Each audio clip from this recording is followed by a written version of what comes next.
call me a god. They call me a god. They call me a god. They call me a god. Let's go. I'm about to go off like a weapon. Fuel to the top, got a filled up engine. In my thoughts, obsession. I will not stop, no, I'm never second guessing.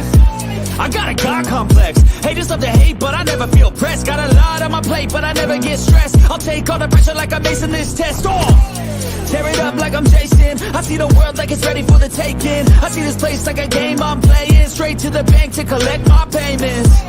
No negotiations, it's my way, I was born impatient. And like a damn Freemason, I'll run this nation. They call me a god. They call me a god. They call me a god. They call me a god. I don't know how to stop. I just go till I drop. Whether it's working or shots, give it all that I got. You can watch me work in my element. Anyone in the way is irrelevant. Wanna cross me, cool, not intelligent. Cause I don't forget shit like an elephant. Go ahead and tempt me, put it on the line and you'll come up empty. If I got time, I'm deadly. Never caught off guard, no, I'm always ready. I got a hand real steady. Look me in the eye and you'll see no hezzy. About to get real messy. I'll put you in a grid 6 feet like Kenny. They call me a god. They call me a god.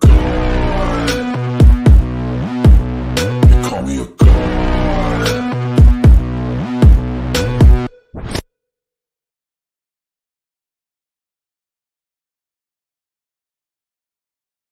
This video contains gratuitous use of profanity and uncomfortable pauses to compensate for lack of professionalism and original thought.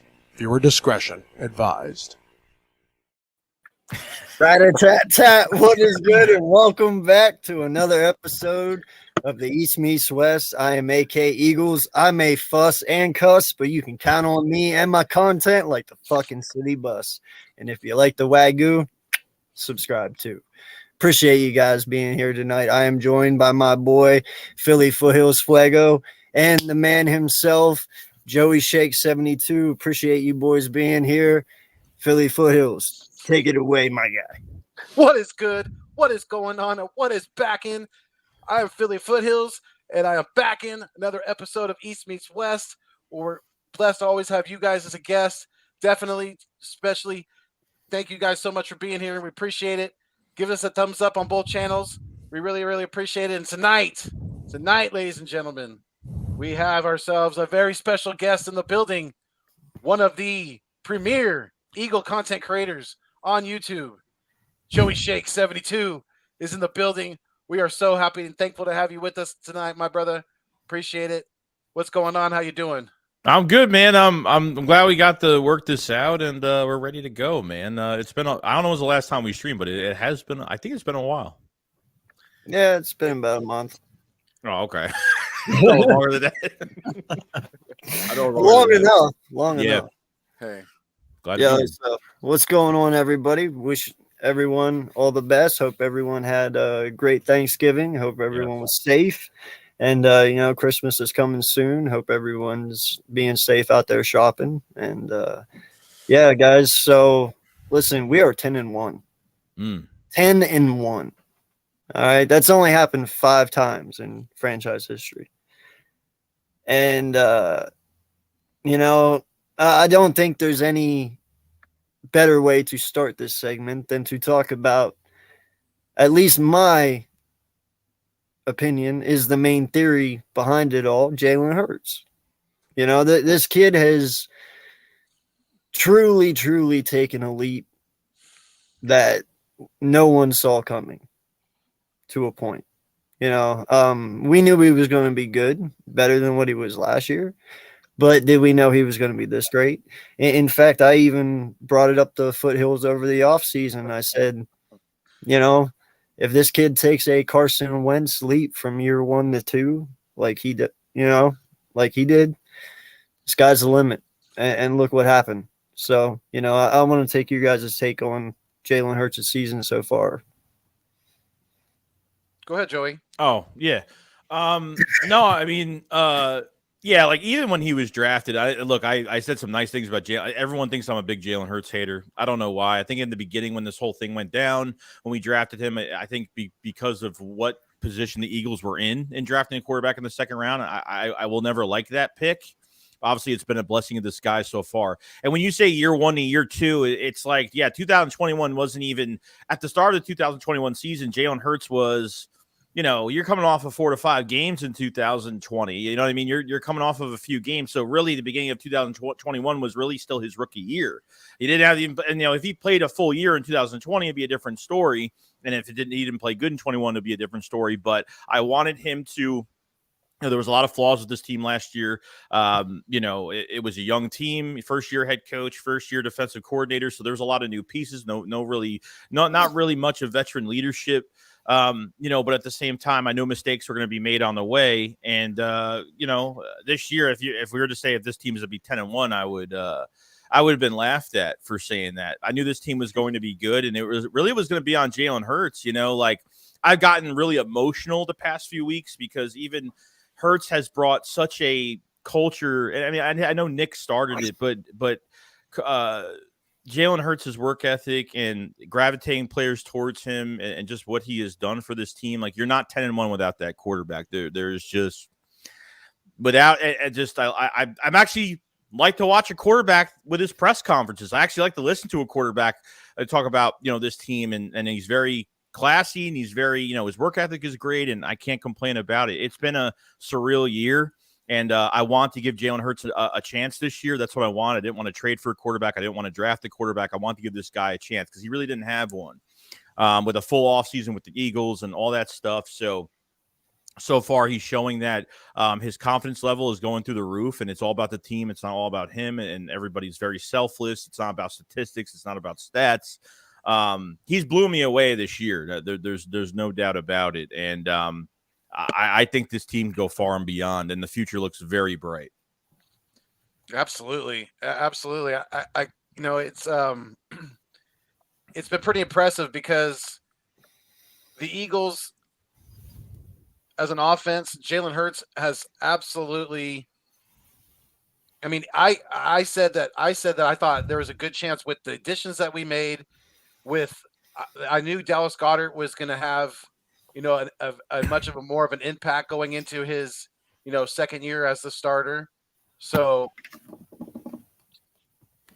just the different ways that we've found to win football games this year has been very, very impressive. There's not really a formula right now to stop this football team. Yeah, teams have slowed us down a little bit with the RPOs and things like that, but we've found ways around that as well. So, it's I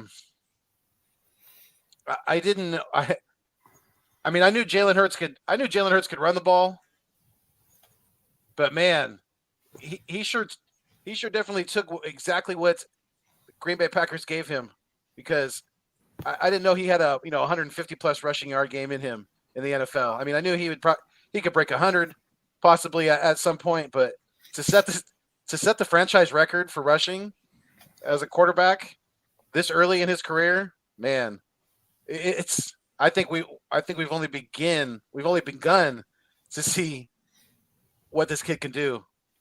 We really have to kind of step back and really, really appreciate what we're seeing as Eagles fans, because it's something very special. Like AK said, we haven't been 10-1 very much in the past, and yeah, like Joey said, absolutely the future looks very, very bright, very, very bright because he's got two really good receivers now that he is very, very synced up with, and a tight end that's coming back is very soon off of IR that he's very, very reliant on and very, very synced up with as well. So, it's like I said, it's amazing how different ways we found to win football games this year. And I mean, it's just to be an Eagles fan, to be a content creator like Joey is, definitely busy. It'd be one thing if we were, at the bottom of the NFC East and not doing very much or anything like that. But man, it's been very, very impressive this year with, again, Howie Roseman, what he's done, things like that. So yeah, the sky's the limit for this team, especially with Jordan Davis coming back. We're going to have a very good, very, very good run defense after that. I'm man enough to admit this. If this is what a man crush feels like, I'm there. You know what I'm saying? Like, I'm not gonna lie, dude. Like, this kid is truly, truly amazing. Every time he talks, I listen really hard. I do. Like, it's just wisdom all the time. For how young he is, and he's very mature. He's very wise beyond his years. And the players respond to it, and you can tell he just truly cares. And the kid can fucking play football. Jesus Christ. I'm not even playing, dude. Like, he's phenomenal, and people gave him shit. Can he do this? Can he do that? Like, this kid is just now starting to see the field. This is his second year in the same system. You can see it. It's happening. Like, we all wanted to know what a Philadelphia quarterback is.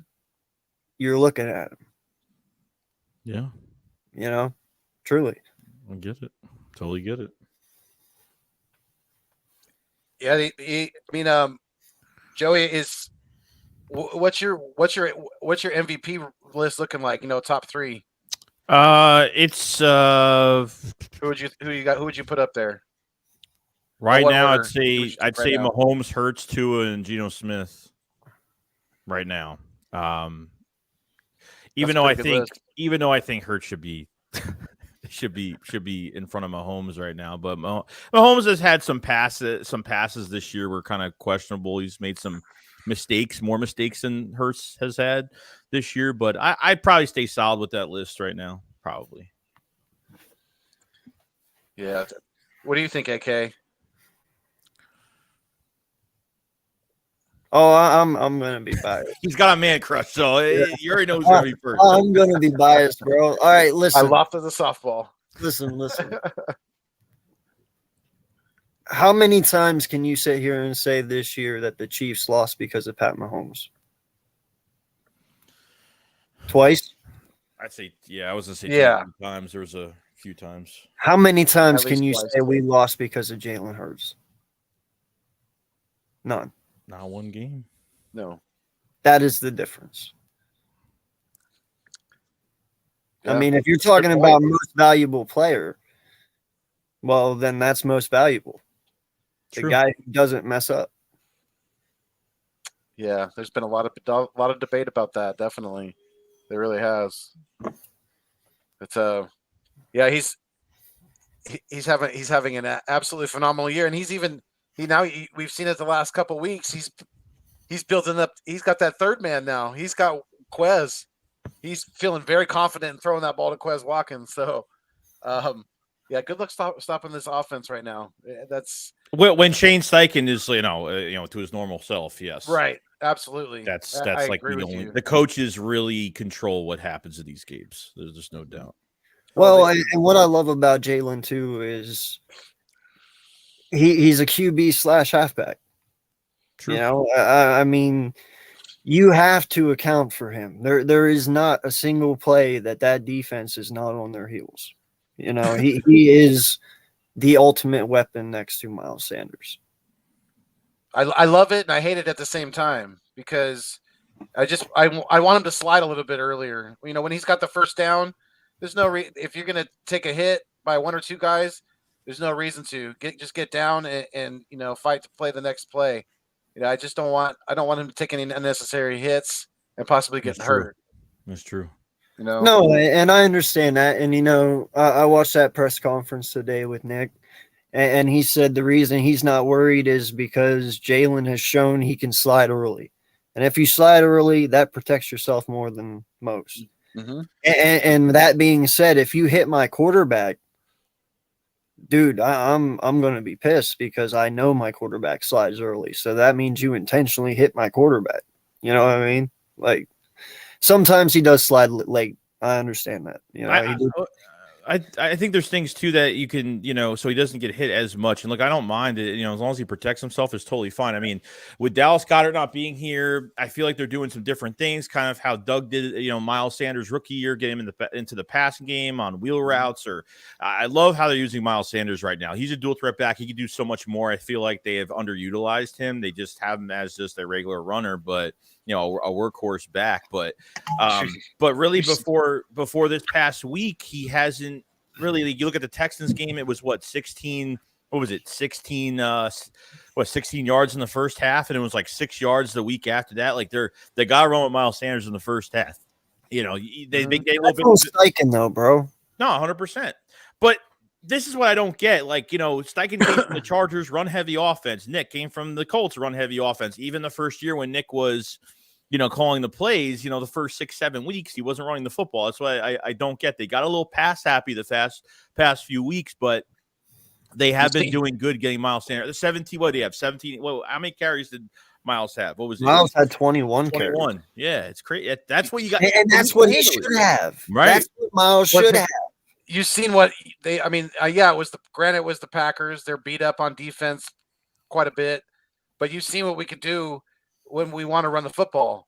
Over 350 yards, 363, almost the franchise record for rushing in a game. So you guys, I had a question about Trey Sermon. So it's thank you, Jadis, for bringing it up. You guys think there's a possibility we might see him again, this year, or they're just going to stick with, the trio of Sanders, Scott, and Gainwell? I am not touching anything. Exactly. Why fix what is not broken? No. Unless somebody goes down, sure, give it to them. But right now, no. From the beginning of the whole thing is like Trey Sermon, the Eagles tried to trade for him, and then it was, oh my God, he went off waivers, the Eagles got him. I was like, oh great, that's awesome. And then like they used him 2 times in that Jags game, and then that was it. It's like they wanted him that badly. They gave, they tried to trade for Christian McCaffrey. They just threw a 4th, 5th round pick in there. And I'm like, okay, maybe they have interest for a running back. Maybe there's, they only had a 3rd round pick left because of the Robert Quinn trade, but they didn't want to give up that, which was probably the smart move on them. So there's nothing to be fixed with the running back core. It just depends if the coach really wants a bruiser back here. And, he likes the guys that have speed and go out for passes. I mean, who knows at this point, but, if you want Trey Sermon involved, you got to start him now. You can't wait till the playoffs. You have some time, but don't put in this guy once the playoffs start because bad things are going to happen. Don't do that. So if you're not going to do it, don't do it. I'm fine with them. Just give Miles Sanders more opportunity. Sprinkle in some. I think Kenneth Gainwell. I don't think Kenneth Gainwell's a workhorse. I don't think Boston Scott's a workhorse. They're nice. They're guys that in a rotation that you could sprinkle them in. And, it keeps defenses on their heels because you have different skill sets in that backfield a little bit. So use Miles Sanders, man. Like he would have at least over 800 yards right now if they ran him even the past few weeks before this, before the 21 carries when they actually treated it right. So Miles Sanders is going to be a real tough one after this season to really see what they're going to do in the offseason, unfortunately. So he keeps running the way he's running, and he's going to make it real tough. Mm-hmm. Yeah, it's being that he is some, this year some people are saying he's a top 5 running back, and the way his yards per carry, definitely in that range. So if you guys, Joey, if you're Howie, would you give him an extension? It's tough, man, because I'm not worried about contracts or money because even if they give Jalen Hurts an extension, which is going to be the number one thing, they can always lessen the cap hit for his first year on his contract and then kind of put more money into the other years to make more moves for next year since the Eagles have 2 first-round picks, which is fantastic. Even that Saints pick is looking better by the week. It's really tough. It's really, really tough.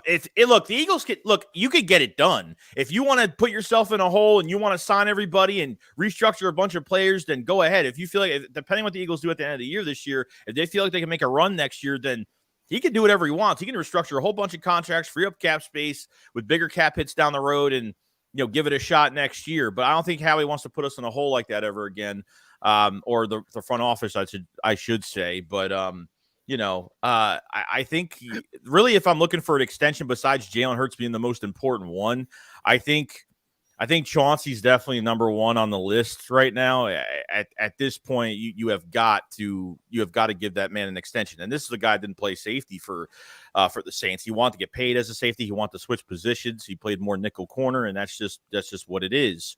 But with him leading the whole NFL in interceptions, and just the swag he brings to this defense and his attitude, and just his ball hawking skills in general, and giving that safety help is great, because really behind that, Reed Blankenship showed us he could do something. But it's one game at the end of the day. Like, I can't fall in love with it until I see it consistently. So that's why with this injury, right now, I could say, yeah, maybe you have to add in another veteran player, because really it's not enough when you have Reed, Epps, and Kevon Wallace right now. And I think adding that veteran, or adding somebody, we've heard the rumors about Malcolm Jenkins. We heard that, the John Clark interview, not even a few days ago, like, oh, he's got my position, everything's good. I'm just going to watch the game as a fan. If they call me in December and something happens, then who knows? But, we'll see. We'll see. Yeah, we will. From what I've been hearing, the Eagles right now are not. I don't think they're looking to add a veteran like that to the safety room, because we also have Chachir too, who is a backup safety, who had mostly special teams so far. But I like what I saw from Blankenship. Epps is always, we've seen last year, that guy can run through a wall. I mean, he's a very hard hitter, but his coverage at times has definitely been susceptible, and so has his run defense. But the defense in totality has been definitely questionable at times. It's kind of funny, because these last few weeks, our offense was slow out of the gates, struggling definitely in those games, but our defense kept us in it, And then this past game, the offense definitely came to town, but the defense gave up 30 points to the Green Bay Packers. So 30 plus points. So it's tough, definitely. Oh, because he's letting them. Because he's letting this is why, like, that's why I don't fight with Cowboys fans. I don't do this shit anymore, because you know what? At the end of the day, like, I know what this defense does every single game since the first week. I hate Gannon's philosophy. I will always hate it. I go into every game, okay, defenses, what are we going to do? Like, that's how I feel every single game. I don't feel comfortable with this defense at all at times. But, I'm glad, like, even when Jordan Davis got hurt, like, they never compensated for it. They have one guy in the box. Like, they're literally, what was it, the Texans game? They had one guy in the box. Literally, you're giving that running back, Dameon Pierce, like 5 yards for free, plus contact, plus not being able to tackle. It's 168 yards on the ground. It's unacceptable, dude. It's unacceptable. And I don't like that. We're reacting. We're not attacking. And it's like you move the cornerbacks 8 yards back. You want Slay to react on a slant pass when Terry McLaurin's running straight at you. Like, it's a lose-lose. The slant passes have been killing us. Josiah Scott sucks. We need Avonte Maddox back as quick. Hopefully the Giants game, he will be eligible the first Giants game. So you're going to get some reinforcements back. Obviously, getting Linval, Joseph, and Ndamukong Suh on 2 consecutive days were huge. I don't think they really talked again. I think that was a move to where, okay, now you have no excuses. We just brought in 2 vets. Fletcher Cox gets less reps now, so he's actually playing better, because he was complaining, I've been 70% of the snaps, and he wasn't really doing good. So, but you have so much talent defensively, like, you're just not doing what statistically would be the best defense. Statistically, the stats would be so much different, but because the way Jonathan Gannon plays these players, I don't like it. I will always hate it. Like, I don't care if we go to the NFC Championship game, wherever this may take us. I don't know where it's going to take us. The only reason we lose that this is a failed season is because Jonathan Gannon. That's going to be the reason why we lose games. I have more faith in our offense because I know they can make adjustments. I have more faith in Hurts going up to Steichen on the sideline and saying, hey, we got to start running the ball. Like kind of like it started with the Texans game where, they were pass happy. They got downfield, and obviously they ran a blitz package where Hurts didn't see it, and he got blindsided. He fumbled the ball, and that wasted points off the board. Went to Steichen right after that, and got had some adjustments done. So at this point, like Gannon is really the downfall of this team. If it's going to be anybody, it's going to be him. I don't blame the players. Like there's only so much they could do. If Slay's giving up, Slay hasn't played the past few weeks, couple weeks, maybe he's been giving up some big receptions, but at the same time, he's reacting. He's not with the one time he put him on man to man the Washington game when we weren't undefeated anymore. After that, like he was fine, but they put him back 8 yards. Like, what do you expect these guys to do? Like literally off the line, free releases off the line. I see Josiah Scott. I see just tapping Watson. These guys off the line, just tapping them off the line. No push. They're giving Christian Watson, the Packers' number one receiver, free release. Nobody was even on it. That fucking game. Yeah. So Jordan Love comes in like cold as ice, right? Hasn't played all fucking year, right? So they rush on second down. They rush 3 fucking guys. 3. Like not even when Aaron Rodgers was fucking hurt, like take the kill shot. Like, why are you like his ribs are fucked up, his thumb's all messed up. He can't even throw 10 yards. It was screen pass or a run up the middle with AJ Dillon or fucking Aaron Jones. Like that's all it was. But take the kill shot, take advantage of the injury, swarm him, and they're just like, no, we're gonna 74 yards.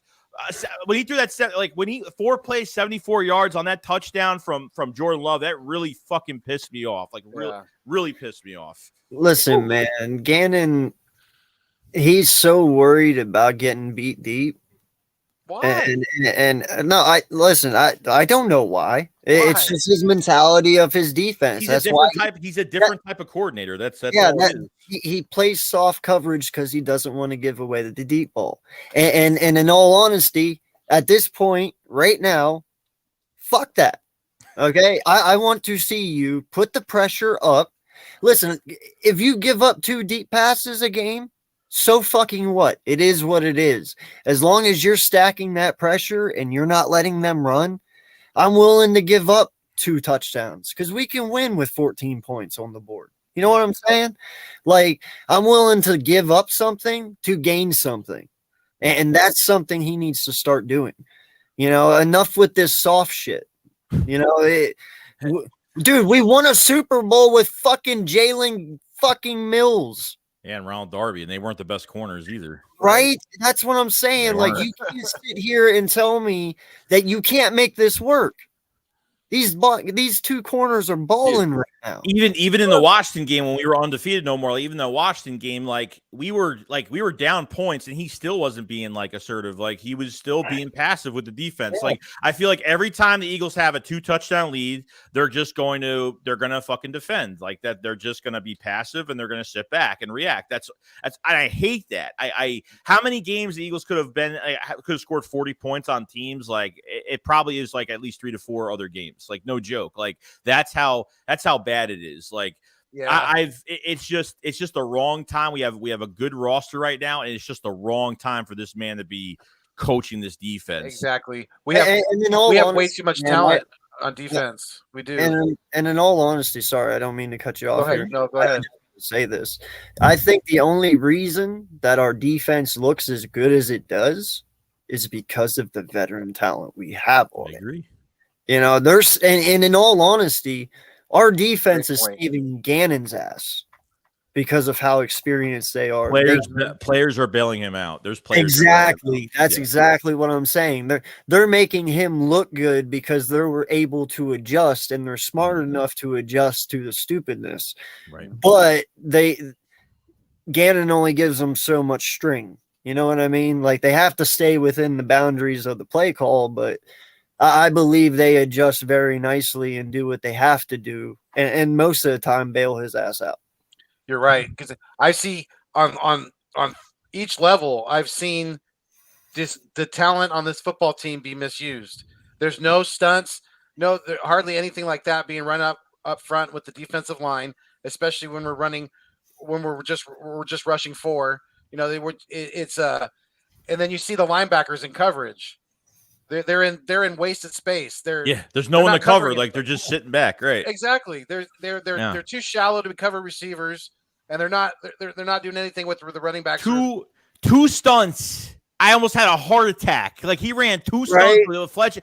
2 stunts equal to 2 sacks. Right. Just imagine exactly what he could do. Like fuck, man. Do something, dude. And then you mix in stunts and things like that with some well-timed blitzing and things like that. Yeah. You think we were, what are we, tied for 3rd in the league right now with sacks? We'd probably be 1 or 2. Yeah, easily. 100%. Like Easily. no lie, bro. Shout out to my boy King Kincaid and Poppy over there at Swoop Boys. They brought up this thing last night, and my jaw dropped because I was like, at one point we were sitting here bitching about Jim Schwartz's defense, and we didn't like it, to a point. Could you imagine Jim Schwartz with this fucking roster? Oh Jesus! Oh my fucking god, dude! He knows how to generate pressure, man. He knows how to generate pressure. Pulverize with this defense. Yeah, he really would. Yeah, you got to take advantage of it, man. It's unacceptable to give the Green Bay Packers 33 points. I don't get and it's like they make these moves like Vic Fangio's a consultant, but I don't see his hands over this defense. I don't see what they're doing that even involves him, not even 1%. I mean, you bring in Marcus Brady. What is he doing? And you're taking an offensive coordinator, which I think possibly if both of these coordinators are gone, because I heard that there's going to be early interviews that they're Gannon and Steichen are going to be hot candidates at the end of this year or before the end of this year happens. So watch out for the interviews. I think Marcus Brady could be one. Because he's already here and he's worked with Nick Sirianni before. Fangio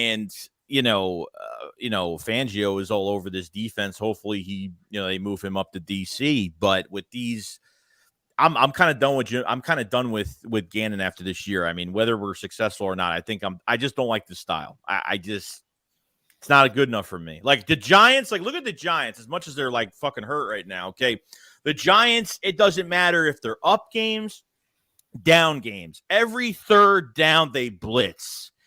Every time. No hesitation, no nothing. They do it every time. And Wink Martindale has just imagine if they actually get weapons. More weapons defensively. Just imagine that Giants defense is going to be insane the next few years. And I want a defensive coordinator like that, man. It's just I just don't like it. I just don't like it. Never will. Man, that you're right. Wink is one hell of a defensive coordinator, and Wink is somebody like that I want. And David says, Vic Fangio taught Gannon the defense. You're going to get the same thing with him. I don't know which way he's going to go. I don't know. I mean, if Steichen goes, I'm interested to see what he does there. Is that going to be a Frank Reich situation? Do you see that happen? I don't know. Yeah. Goes. I mean, defensively, I said it last year. Whenever the Texans fired their coach, I was like, "Yo, bring Lovie Smith." But they were smart enough to keep him and put him as their head coach. I want that Lovie Smith and that Wink defense. That high energy, nonstop, just coming to take your head off defense. That's something you need. Now, I don't know whose tree you got to dip in to get that. But that is something we need next year, Yeah. I didn't want Jeff McDaniels. That was one that I thought it was going to happen because that was they had meetings 2 times, and I thought that could be very promising. I mean, the only reason why Nick is even here is because of Frank Reich. I mean, Frank Reich gave his word, and that was pretty much it. So I think Todd Bowles was another one I wanted just because I know that we were going to have a good defense with him. At least with the defense, I know it was going to be set with Todd Bowles. I would not be okay. I would be okay with that. Yeah. Oh, absolutely. Absolutely. But these guys, these coaches are learning too. But I don't want to have another playoff game like we did last year, where just everything just fucking falls apart, and it did. And I was just like, I'm not even surprised. Like even after that game, even after the Tampa Bay wildcard game, I wasn't even really mad. I was just like, I mean, I can't even. That's what they did. I mean, I like what Miles Sanders was almost hurt for 3 weeks, and you gave him all the reps. Jordan Howard wasn't even used. Boston Scott wasn't used till the third quarter. The defense looked. Ryan Kerrigan had his best game pretty much. That I mean, it was just off, man. It was just very off. The last year. Speaking of Tampa Bay, Joey, have you heard anything more about the Eagles players talking to Gronk? No. No. I think at this point, they just have to keep what they have right now. Goddard's going to be back. He's going to be back in a few weeks. I mean, they had some pictures of him today. He said he's perfectly fine. He looks good. Yeah, it sounds like he's going to be back as soon as he's eligible. Sounds like he's like you said, he's doing good. And the thing is, if he comes back, I don't want to not use these running backs the wrong way. I don't want to get more pass happy just because Dallas Goedert's back. I don't want to not pass the Miles Sanders or put him in the passing game, which is great. I love putting these guys in the passing game. Running back, it's because you can't account for them. You can't account for these running backs if you get them involved, but you can't account for Hurts either, and that's why it's so successful. Hurts is the only reason why the run game works. It's the only reason why. You got to run the ball to open up the pass. Yes. That's how this offense is designed. That's how it's developed, and that's what you got to do. If you're always passing the ball, then you're going against your own concept, which means it doesn't work. Yeah. Not only that, but this offensive line is way better all around, way better run blockers than they are pass blockers. But here's the thing that pissed me off. I don't like the fact that Gannon's making it harder for our offense. He plays this fucking scheme to the point where you're going to sit back and react, and you're going to allow points on the board. You're just putting more pressure on your offense to score points. And you're not giving enough defensively to even it out with the offense. I understand the offense might have some bad games. The defense might have some bad games, but we already had a game where I said, what if the offense can't produce points? Is Gannon going to really adjust? And he didn't, and we lost the game because, obviously the Washington game, we could probably question a couple of things that happened in that game where we probably could have won that game, and some, obviously some stupid things that happened. But the philosophy is just not good enough, especially for Philadelphia, man. I don't know why you're sitting back with the roster that you have. And I understand the Kobe Dean's waiting in the wings right now and learning in the room right now. He'll be more of a next year thing. Cause I think ironically, I think we're going to sign one of two between Kaiser White and TJ Edwards. I think we're going to sign one of those guys. And I think TJ Edwards will be back by next year. So, we'll see. Well, and that's something, that I wanted to ask you guys. Yes, we do have some people on defense locked down for a few, but a lot of this defense, though, is either going to be here or not going to be here. Yeah. From 10-1 so far and what you've seen, who are your guys' choices to build this defensive around for the future? Obviously CJ. No, that needs to be done before Hurts. There's no ifs, ands, or buts. You have to fit CJ in there before you get Hurts' deal done. I understand that. But other than the obviously Jordan Davis is the big name that comes to my mind. I mean, he's a mountain in the middle. He's a rookie. Oh, I see what you're saying. Okay. Yeah, signing to another contract. Yeah. Go ahead, Joey. Yeah, CJ. Obviously, if you just take the Hurts thing out of it, it's CJ.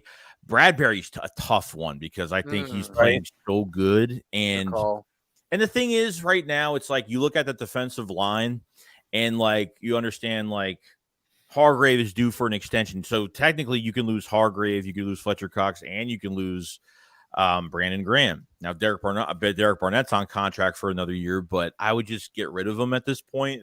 Is there any point to even have him here? He's going to be rehabbing anyway. So is there a point just let him rehab and sign to a team later in the year? So Hargrave is a really tough one.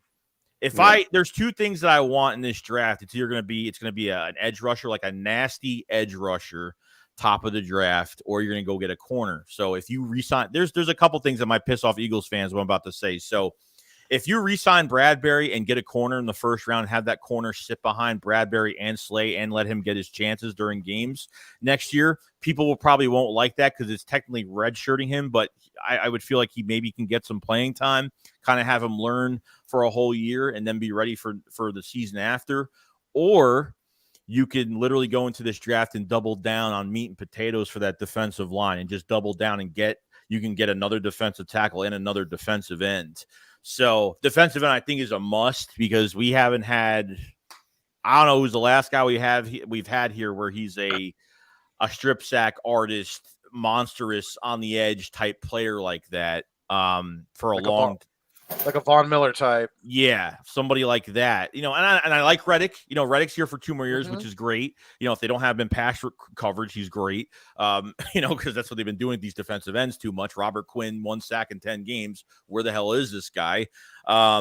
So I think they double down on defensive line, really. I mean, I think the Eagles will free up cap space where they're going to move some Hurts's money into 24. And they'll have enough room to do things and restructure a couple players to make some room, for some other players. So we'll see what happens. So the Eagles are great on draft capital. And I think I'm never worried about the cap. I'm not worried about where they move money because Howie's very good at that. So he will make it. Trust me, if the Rams could do what they did the past couple years, the Eagles could do a lot too. And, not saying that, Sue's going to be back or Linval Joseph will be back, depending on what we do at the end of the year, you never know what could happen. But, and Graham could come back on a cheap deal, maybe. But at the end of the day, if he comes back, it's got to be for real cheap. And he's just getting old now. And he still generate pressure. It's not like he doesn't have it anymore. But, Fletch, if you keep him at a certain snap count, he's fine. But Fletch is definitely going to go making 13-14 fully guaranteed this year. And, Jordan Davis, is the new one up the middle. And Hargrave is a hard one for me because I feel like he's had a pretty good year this year. I think Hargrave has done pretty good. So it's going to be tough to sign Bradbury, CJ, and try getting Hargrave to get re-signed, and Edwards. It's going to be tough. I don't know what they're going to do here. And, Miles Sanders is a whole nother question as well. So it might be too much. Now let me ask you this question because I saw this in a chat last night, and it kind of made me think a little bit. What would you say if they re-sign Johnson and they let Bradbury walk? Okay. Now, granted, that might sound a little crazy, but follow me down the rabbit hole here. You let Bradbury walk because he's going to want his money after playing the way he played this year, and CJ takes over that CB2 position because, in fact, CJ played outside corner before. He went to safety. And then you take Nakobe Dean, make him drop 20 pounds, and move Dean to safety. You could. I mean, you could, but the only problem with that is that you're taking a big risk wasting another year with Dean if he can't learn that position like crisp during the year. Because if he can't learn that position, and I'm not saying he can't, but I don't taking a risk. You're taking a risk because he's already not playing now. If he played now and you make a move like that, maybe it'd make more sense. But at this point, you could do it, but if he can't grasp and you're kind of wasting time with him being at that position, then I don't know. But I'm sorry, but after what I saw in the preseason, this past year with Dean, I cannot move him anywhere. The guy puts people on their asses. I mean, he's a wall. And for him to play special teams is great. At least he's getting some playing time, whatever he gets a chance. But that is our future field general at middle linebacker. That is our guy. And people ask me every single week, probably every single day, why isn't Dean playing? Like you said, AK, when it's not broke, you don't have to fix it. He's got too much. They loaded that linebacker. They loaded up. So, and I'm glad they didn't just get Nakobe Dean and that was it. They loaded up at that position. He's got too much experience in front of him right now. I think that's a big part of it. So those linebackers can get more shots than he is. I'm not trying to switch and change too much. It sucks because I really want him to play. I want him to get some playing time so he's not so raw next year. But who knows? He might catch on quick at linebacker next year. I mean, so we'll see. We'll see. Well, it wouldn't hurt to throw the kid in at least for a couple of run defensive plays, especially if you want to stop the run. Like, let the kid get out there and go after the halfback, for Christ's sake. Seriously. It's not going to hurt him. Yeah. Yeah, I mean, I haven't seen a lot of, especially in the run defense, I haven't seen a lot of, action out of the linebacker core outside of, TJ Edwards. And I think that's a big reason why Nakobe Dean's, because of the play of TJ Edwards. That has a lot to do with why Dean's not on the field. TJ Edwards is all over the place, sideline to sideline this year. Kaiser too. Kaiser, him and Kaiser. Right. You know what I mean? Dude, he's balling. They're balling. Yeah. No, dude, that's something I can say, man. Like, but it wouldn't hurt to keep. It wouldn't hurt, like you guys said, to throw him in there on a few. Let him get a few defensive snaps every game. Let him at least get acclimated into being out there against the opposing offense. Yeah. At the end of the day, it's another way to keep the other linebackers fresh, right? Yeah. At the end of the day, if someone goes down, he's going to be in. Like, God forbid anything happens, he will be down. He will be in there immediately. We don't have to worry about would they play him? No, they would play him. I mean, even after that phone call to draft, like, you're ready to bring a championship here. Like, they know that he's a future piece here. Mm-hmm. Okay, that's why I'm fine with letting go of Kaiser White next year, unless they want to load up even more. I don't know, but you got to make room for.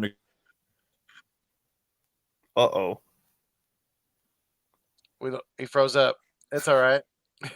That's a great face too. We definitely got to make room. We definitely got to make room though for Nakobe to get on the field next year. Absolutely, we have to make that a precedent to definitely get him more defensive snaps. And if that's what it takes to help this football team down the stretch this year, as we do as well, then so be it. Because I think he's ready. I do. Yeah, he'll be back here in a minute. Oh yeah. No, man. That's the thing, like when each and every week when we play, I never actually sit and watch the game. And do I ever actually sit there and worry, like, are we going to lose this game? You know what I mean? Like, yes, there might be times where we're in rough patches. There might be times where, you're like, what the fuck are we doing? But I never, especially with the kickoff coverage this past week. Yeah, that was me. What you just did, that was pretty much what I was saying. Yeah, but never was there any doubt.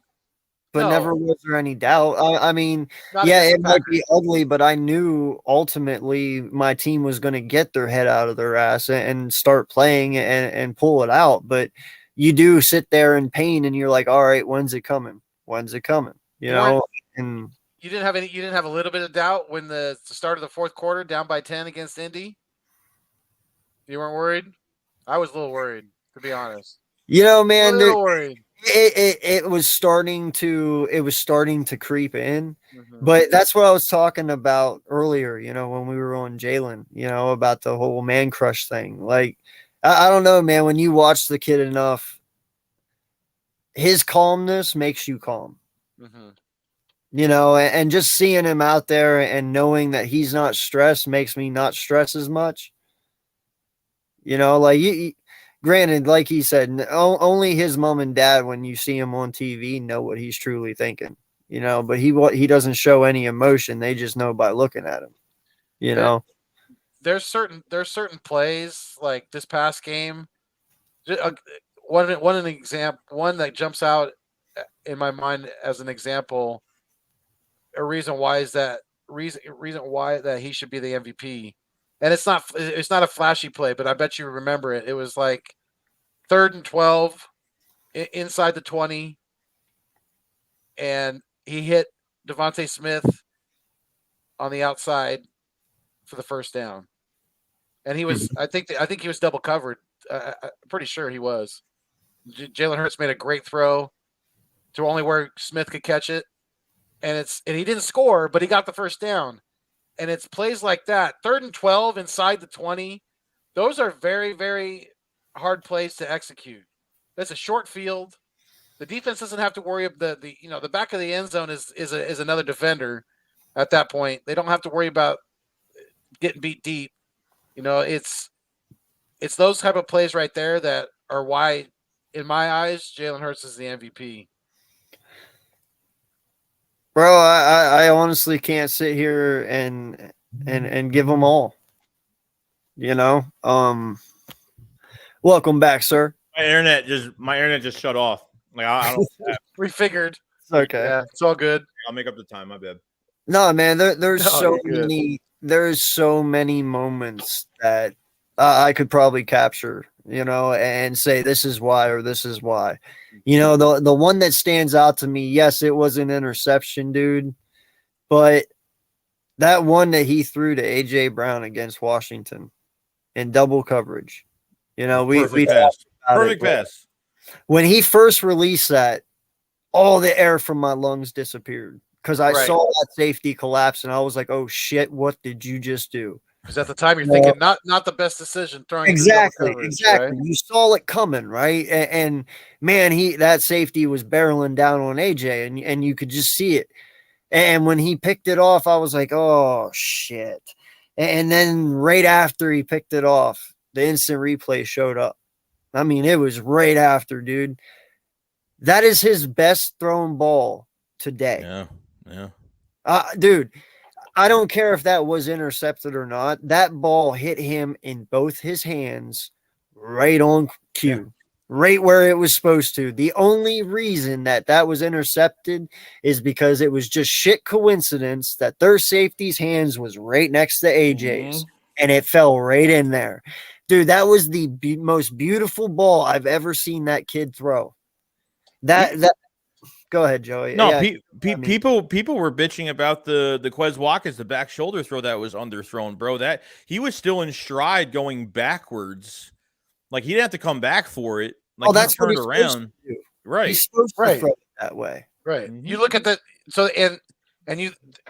the Cincinnati Bengals, Joe Burrow to T. Higgins did the exact same throw to the exact same corner of the end zone against Tennessee. So we can do it. These corners for the Titans are definitely susceptible to giving up a lot of ass. So look for AJ Brown to have a good game. Hopefully he doesn't fight for stupid yards he's not going to get and fumble again. But man, that pissed me off. That's it really pissed me that's off. the thing. Even with this Titans game coming up, like the Eagles, like no, and obviously AJ, every player that plays their former team says, "Oh, it's just another game," which it never is. It's always they want to prove themselves. Obviously, Titan fans have been, he's gotten a lot of slander ever since he came to Philadelphia. He was never worth the money. He was always hurt. Blah blah blah.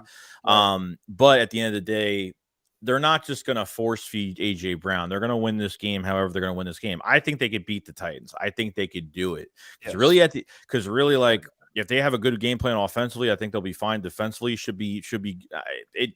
By the way, their offensive line's been playing, and their quarterback is not good. If Malik Willis was playing in this game, I would say it would be a little bit harder because he has that Jalen Hurts presence to that offense. Mobility. With Derrick Henry, forget it. They can get away with it a little bit more.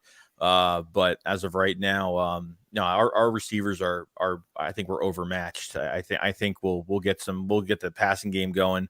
Definitely run the ball on them. I think they have a lot of injuries too. They're dealing with a lot of injuries since the beginning of the year, so they're missing some good players too. But you're right, though. They're definitely, if we can slow down their run and put the ball in Tannehill's hands, even though that Traylon Burks and Robert Woods playing a little bit better recently. He's developing a relationship with Austin Hooper as well at tight end. But if we could put it in Tannehill's hands, that definitely bodes in our favor.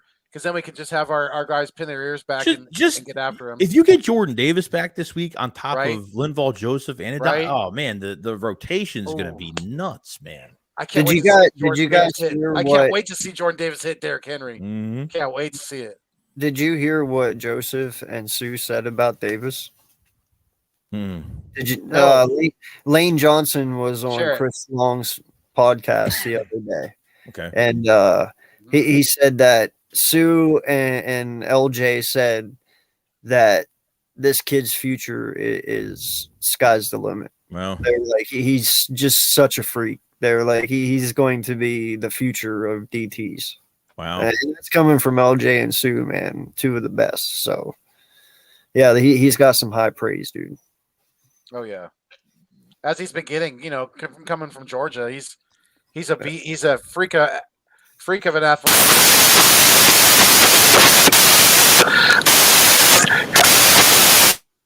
Your mic went out, Foothills. Holy shit. Wow. My eardrum. No.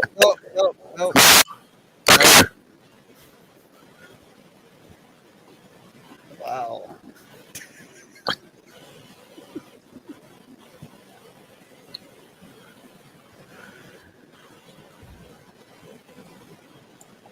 I'm really scared right now.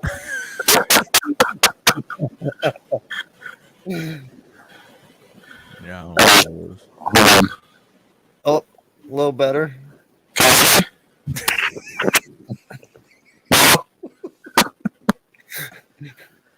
Yeah.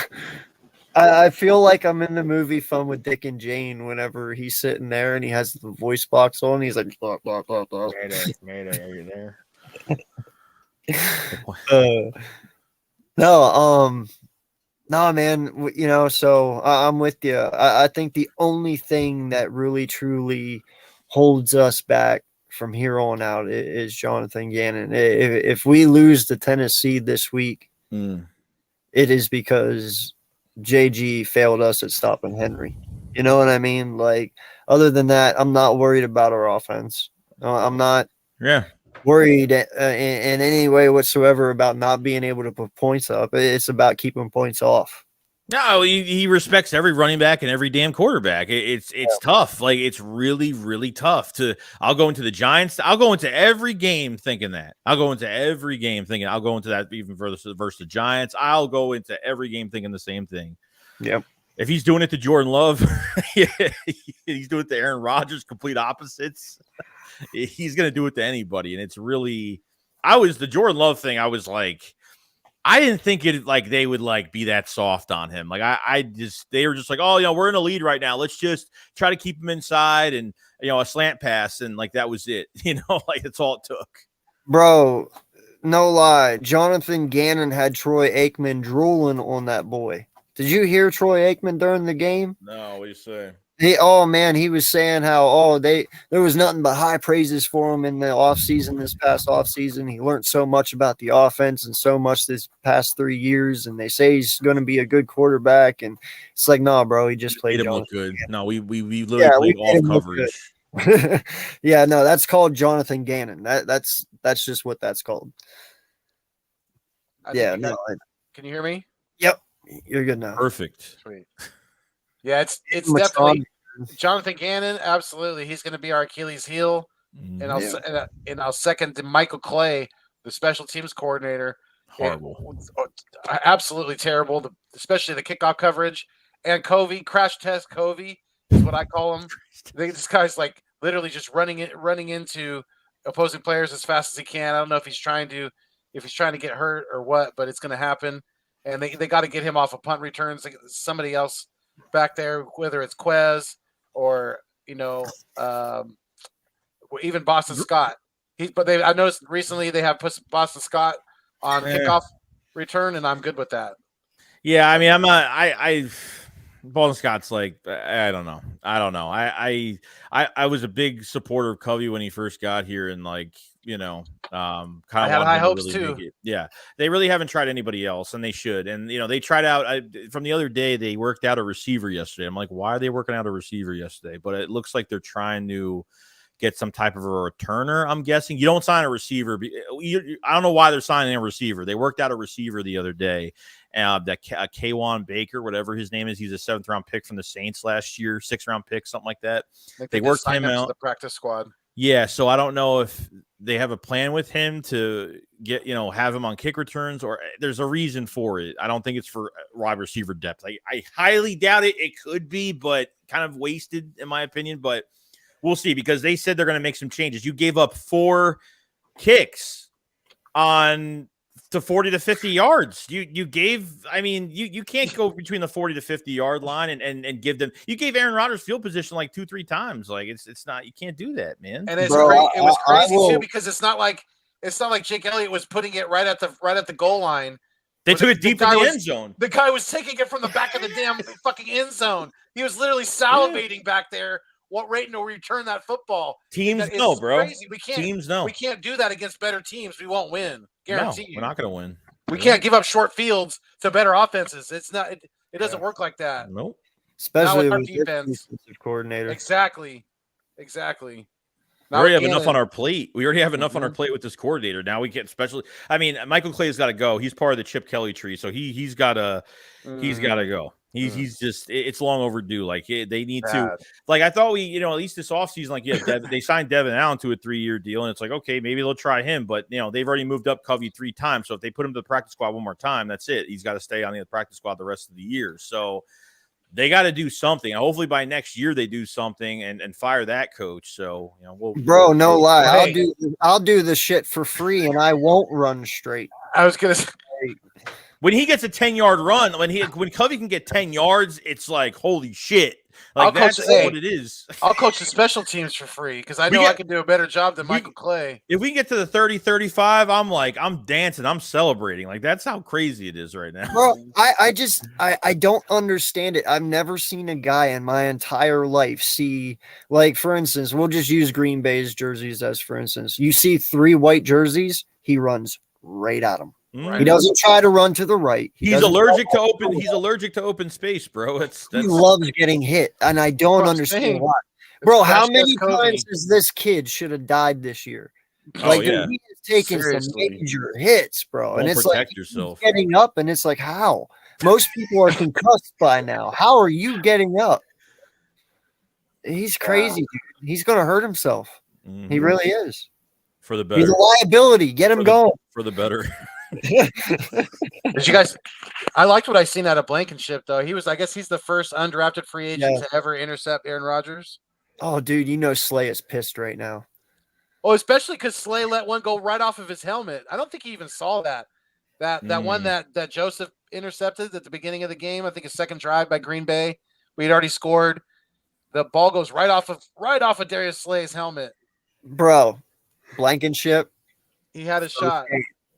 No, first game, Blankenship. First game, Scott. Both of them get a pick. Slay's been going at it for 7 fucking years, trying his damnedest. In his division. and dude, 2 people in their first game against Rodgers get 2 interceptions. I don't think Slay tried. I don't know if Slay even tried to pick that. I think he just tried slapping it up in the air. I just think that in the position he was in, he had to just slap it up. I think that's what he tried doing. Yeah, he said it in his presser, dude. He said I couldn't get my hands up in time. Yeah, I think he only had one. I think he only had one hand on it. I think he only had one hand free, right? Because the timing was off to have both his hands there. I think he only had one hand, and that was it. And it's like he just turned, and the ball was Scott there. got it. But even like you see Josiah Scott get a pick, like things like that it's great. Reed Blankenship. That was before the AJ Brown fumble, but. Reed Blankenship made like three really good tackles. His tackling's A+. Like it's really good. And right before that, even that pick, used all his speed to jump right in front of that receiver to get that pick was just fantastic, man. I thought I didn't see it coming, dude. He took that right out, man. He used all his speed, got that pick, and look, it's great. I mean, at least they gave him a chance over Wallace. I mean, at least thank God. And Wallace had a good game too. The one thing that Wallace did good, and I don't say enough. I usually say a lot of bad things because he doesn't do nothing for us because his coverage is horrible. But he deflected a catch pretty much. I mean, it was caught in the end zone, and he got the ball out. So good for him to do that.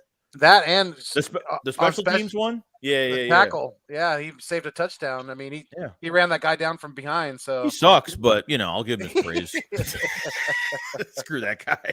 I'm tired of that big poser, that Brian Dawkins wannabe poser. No, dude, that's something I must agree with you on. And in fact, I wish we could come up with a way to use him. He's weapon why Josiah Scott, you said earlier. Like, listen, okay, first off, this kid sucks in coverage. I'm not gonna lie. Like he's terrible. I can't wait to get Maddox back. Like I honestly think the loss of Maddox is a really big factor to our defense being as bad as it is right now. But I would use Josiah in the run game when Maddox comes back, dude. Like, no lie, he's a really, really good run defender.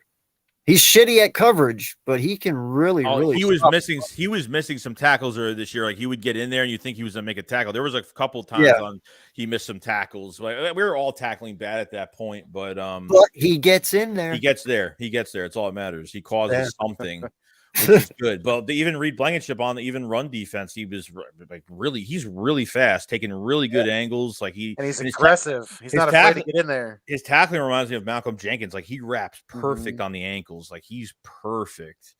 Like holy crap, man! This guy from Middle Tennessee, like undrafted, like out of nowhere, he's a hard hitter. He lays a thump, which is great. I got no problem with him. Can he do it for consistent games? Great, because at this point, if he plays good, if we're already going to sign Chauncey, I'd let Epps walk in a heartbeat. At this, if God forbid, if Epps wants to take that, if Epps wants to take a rotational, just as a role player like he used to be, if that's what he wants to do, if this kid really proves himself, so who knows? Yeah, I wouldn't let Epps go. I'm sorry. No. Like, listen. I mean, when if he's willing to take that third spot, then he's good. Talk about depth. Epps. Listen, I understand. He got tossed into the situation this year, especially with McLeod leaving.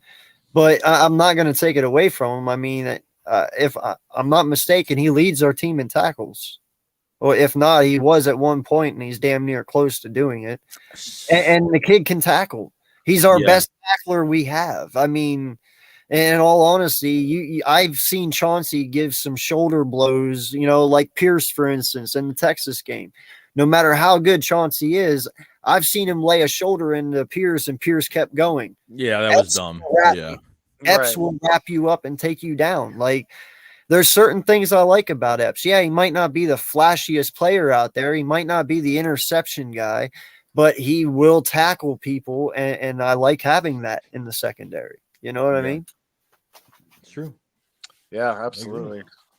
Yeah, that's where that kind of fine line with CJ, is he's great in coverage, but sometimes he's a little susceptible in the run defense, especially with the tackling. It gets a little sloppy at times, but that's definitely something that I'm sure he'll work on, and I'm just glad that it doesn't look like he's going to go on IR. So I know it must be a somewhat low grade of a kidney laceration.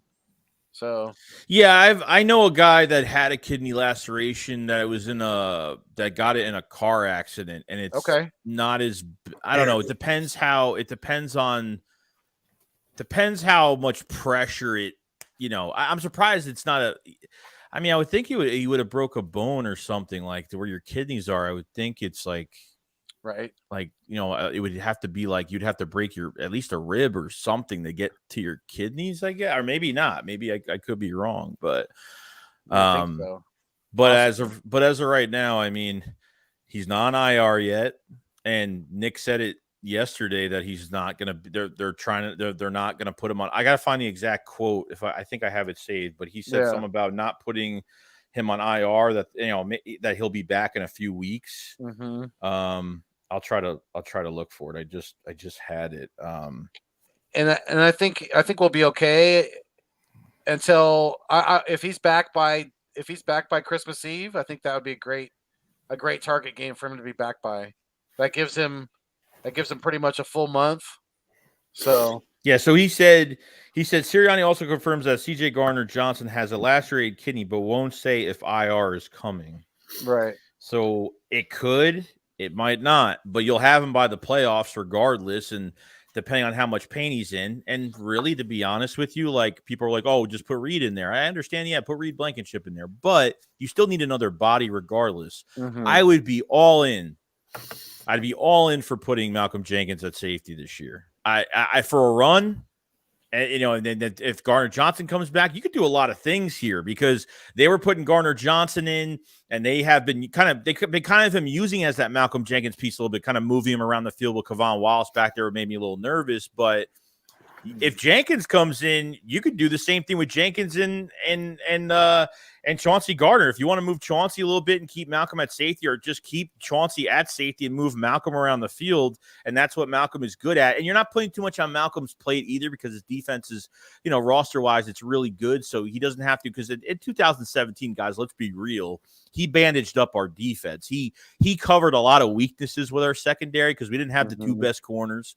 Okay, pressure was there all year, but whatever matchups, he was there, and he led this defense. He was a voice for our defense that year. So it's just, I think Malcolm coming would be, it would be perfect because there's not too much on his plate. I think it'd be a great move if I don't know if they're going to trust Reed Blankenship that much after one game. I don't know. It might take a game for Malcolm to sign. Who knows? But I feel like something is going to happen here if Chauncey's on IR, if it happens. Mm-hmm.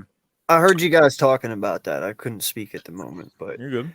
The one thing I want to put into perspective is, do you know how hard you have to hit a dude to last? Yeah, lacerate your kidney. Yeah, yes. Dude, because I'm impressed, bro. Do you know how hard you have to hit someone to lacerate your kidney? I mean, that's what like Joey said, that's normally an injury you get in a car accident. So that's dude, like an idea of the amount of force. Especially, it's really all about the force. Like, you can have a lacerated kidney, but it's about how hard, it depends on the pressure you get to get that lacerated. It depends on just the collision of how hard that collision is. And that must have been a really, that guy couldn't even stand up straight. That's how bad it was. So that's a hit, dude. That is one hell of a hit. Absolutely. At first, I thought it was his shoulder, to be honest. I thought he might have messed his shoulder up because how he hit him. It was a clean hit.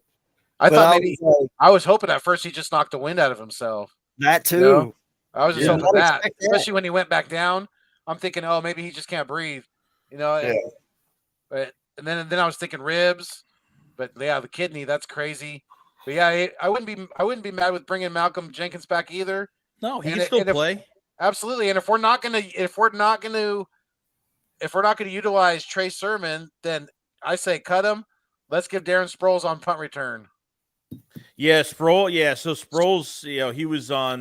He was on that show a couple weeks ago. Yeah, he said too. He said if they want to use me for a playoff run and want me to, just punt return, he says he's fine with it. Like, he straight up said, I'm good with it. So. I think they need to upgrade. If you're not going to put Devin Allen in there, you need to do something, because I'm so torn with that shit, dude. What? I'm sorry. With Sproles? With both of them, man. With Jenkins too? Yeah. Who would you rather have, though? I'd rather have. I get it, dude, but it's like, do I really want to go there again? You know what I'm saying? It's for the rest of this year. That's all it is. It's not like it's a lucrative contract. It's not like you're signing him to multiple years. It's just. And it's not a desperation thing either. You're just adding depth. I know, but look at it this way. I'll throw this example out there. We were all excited to get D-Jax back, right?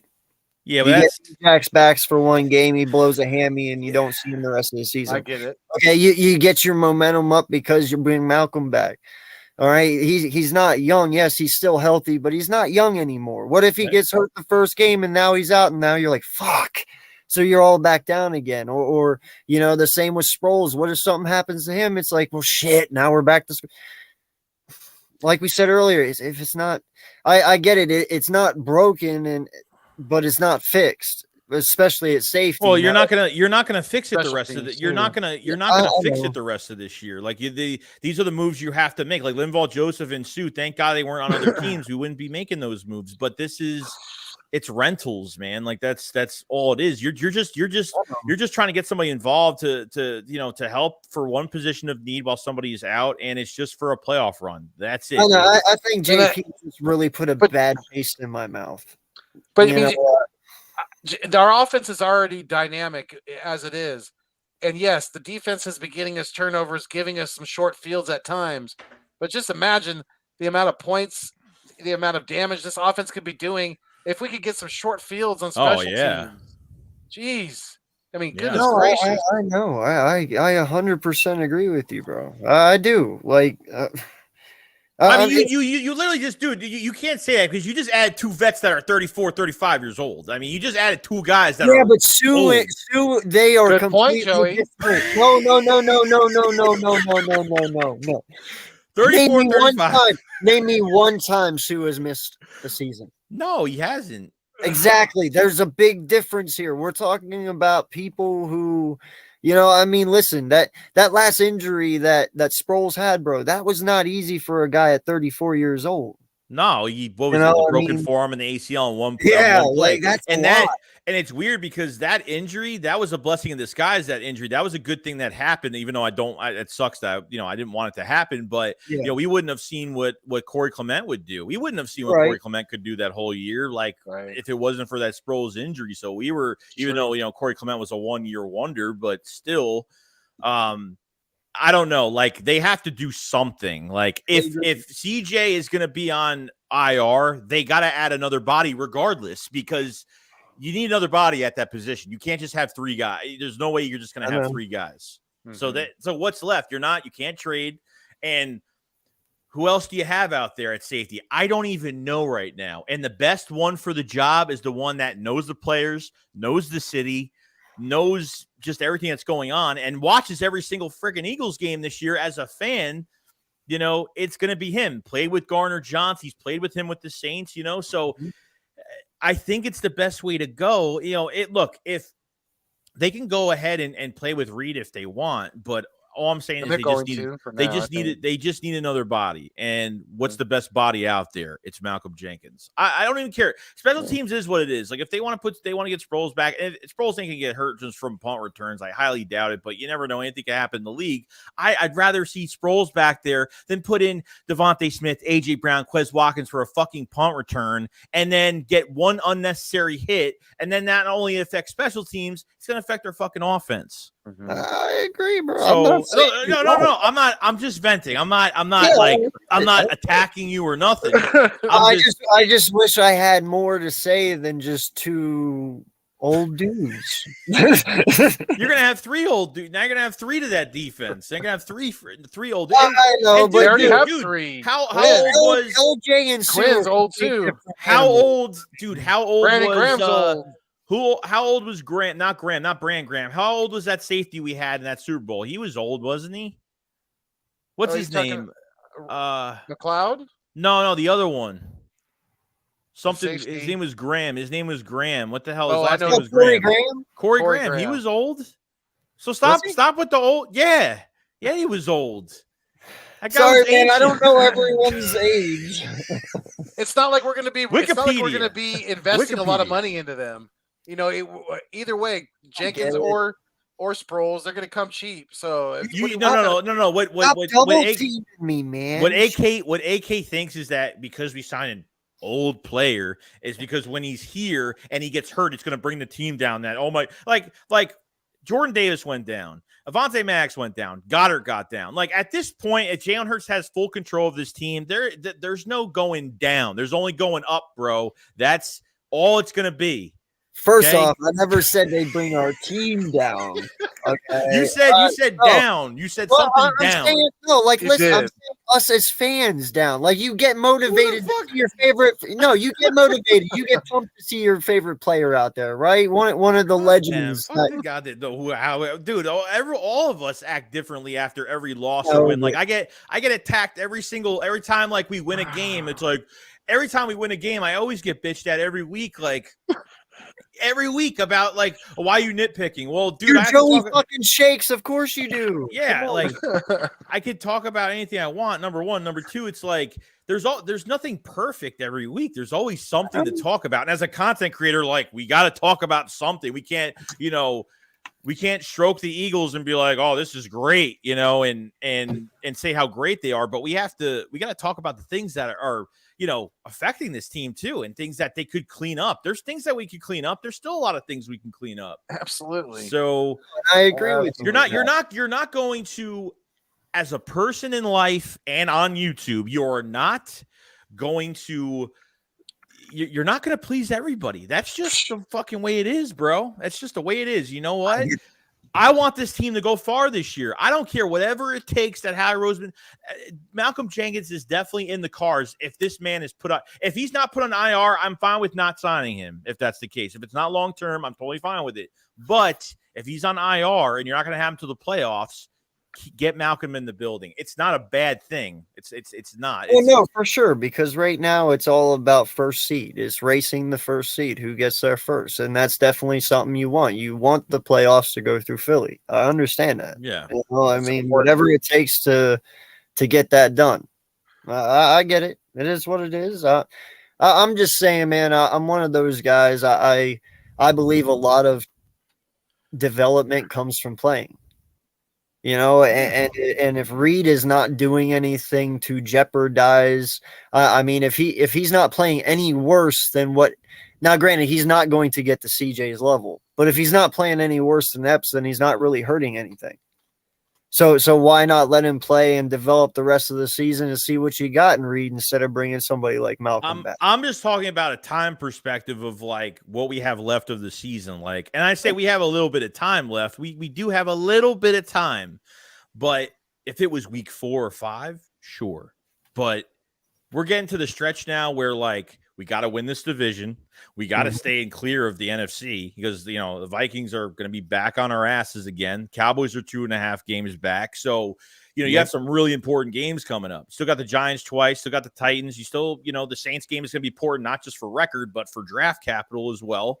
Yep. So, which that pick now, I think with the Pittsburgh win, so Saints lost. That Pittsburgh win just jolted that pick up to number 6. Yep. Keep losing. 6. Keep losing, New Orleans. They got Tampa Bay.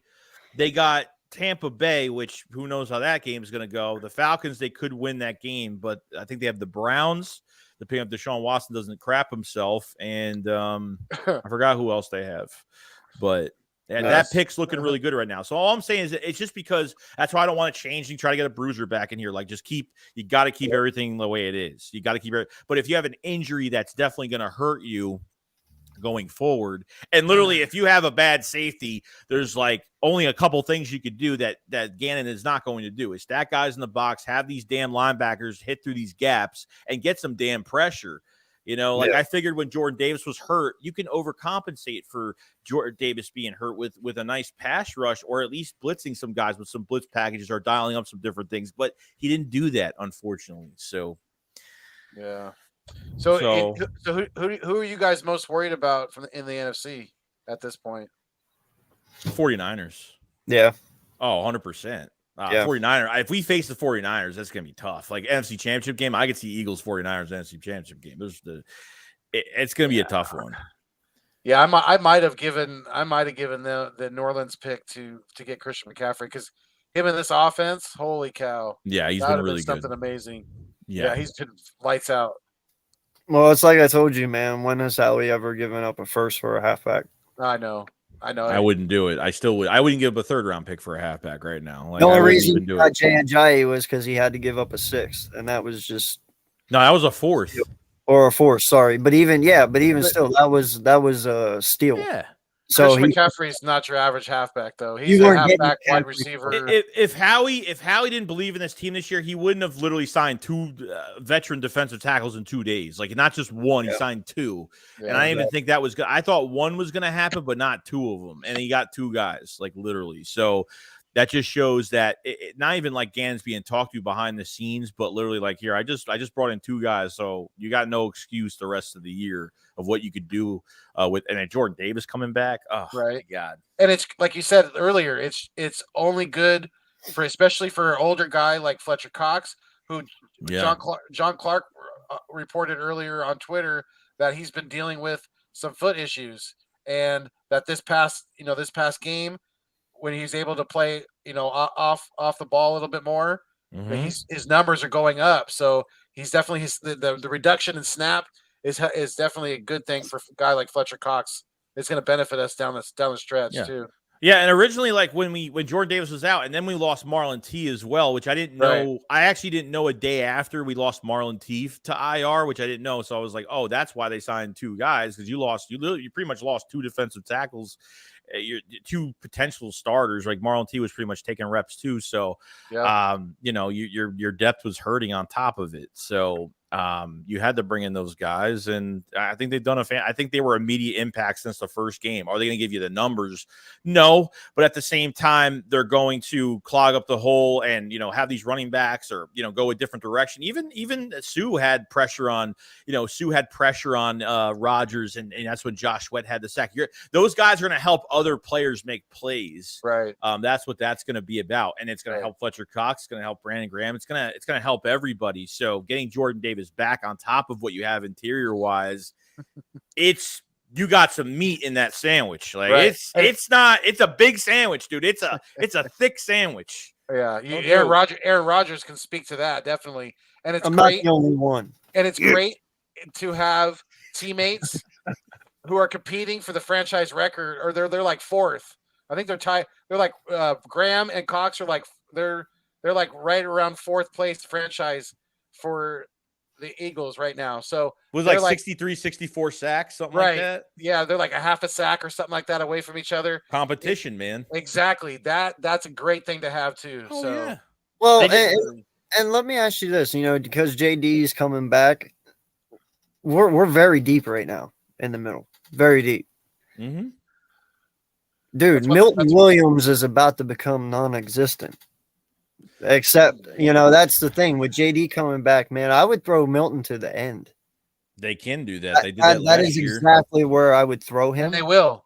Because you're not going to get your snaps in the middle because you got Sue, no, you got LJ, you got Cox. But to have fresh bodies, fresh feet, like exactly. every 5 plays is huge, man. When the offense is tired, man, you can get it done with them. You can. So. But here's my question. We were talking about the DTs earlier, and how you said about Hargraves and if they extend him.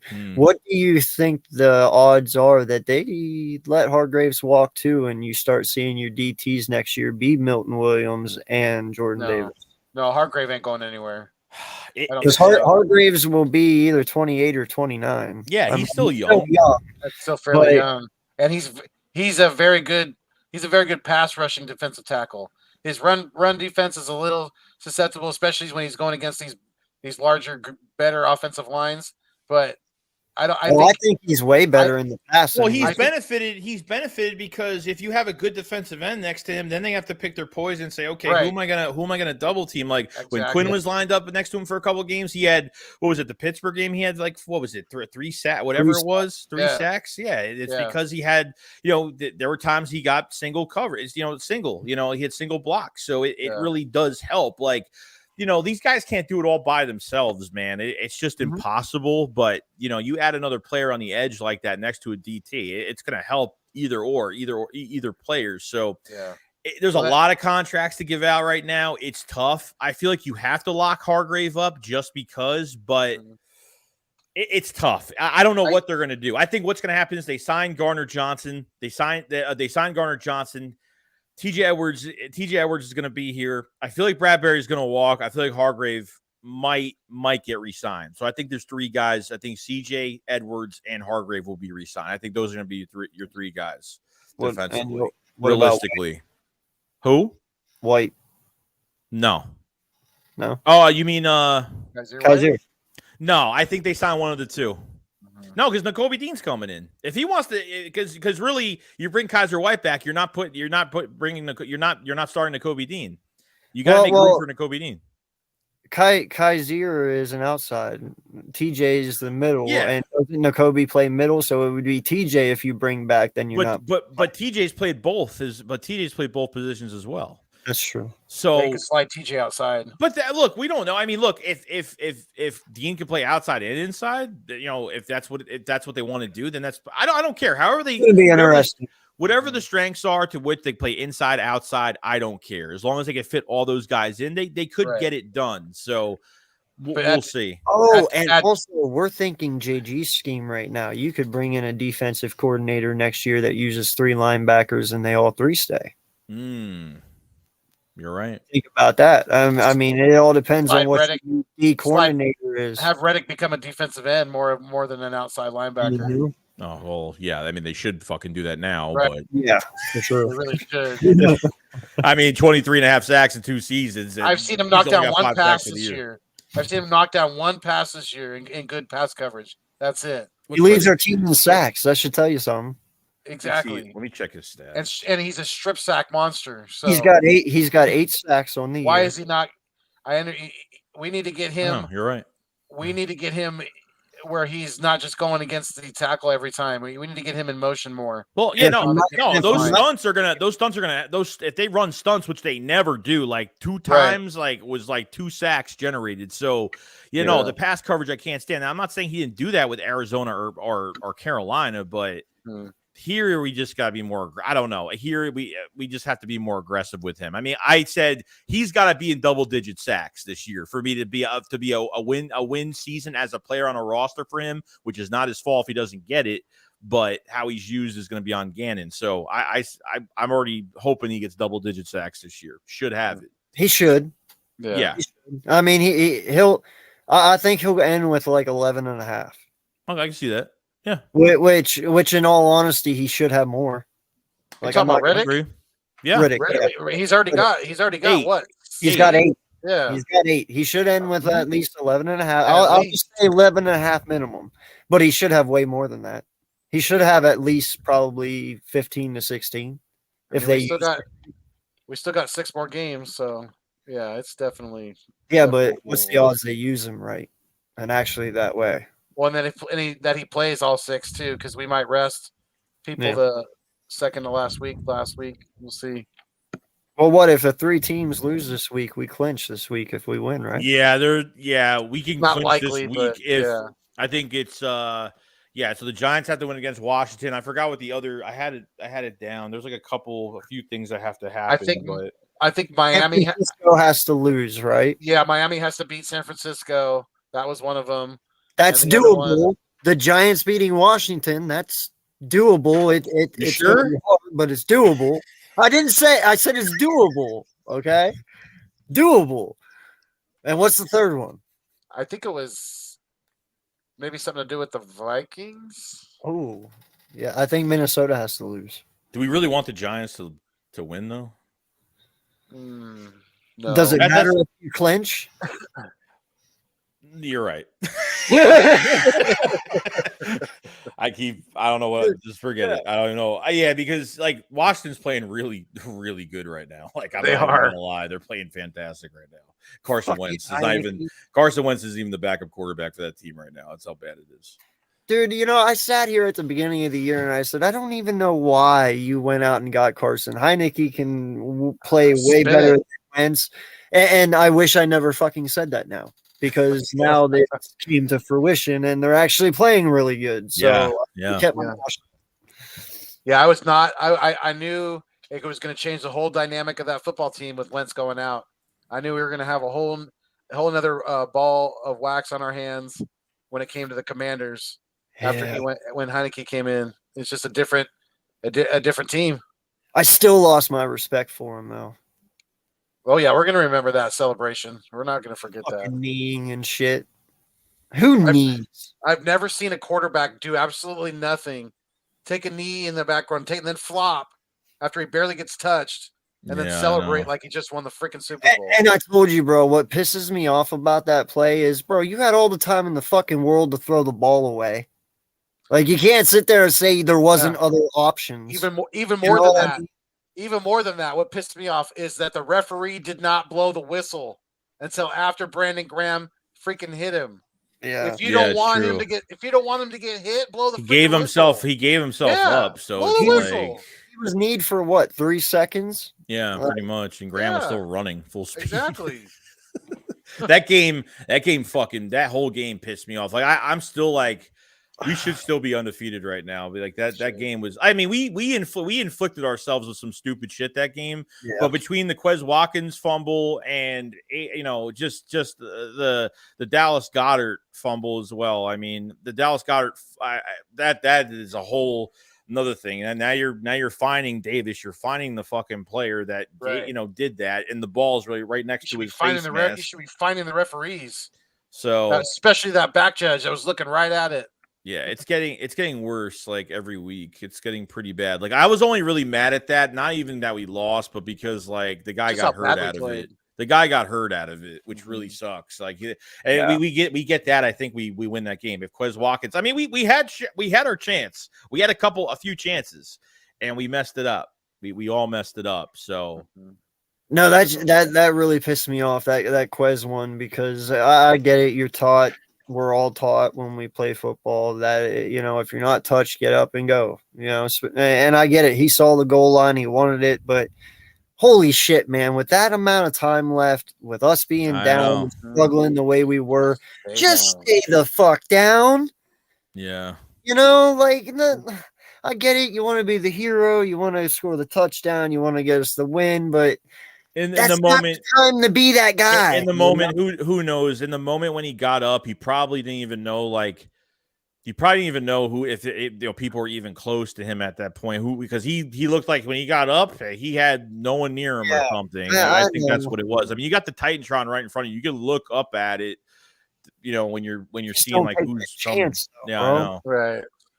I know. It screwed everything up. It is what it is. Like we were going to lose a game down the road. I thought that Cardinals game was going to be a loss. I thought there was a game, at least I think the Cardinals game was a game I thought we were going to lose. That was going to be our loss. Like, but we got to have a loss somewhere. And if whatever team was going to win against the undefeated team, they're going to celebrate and over celebrate it, like Washington did. And that's perfectly fine.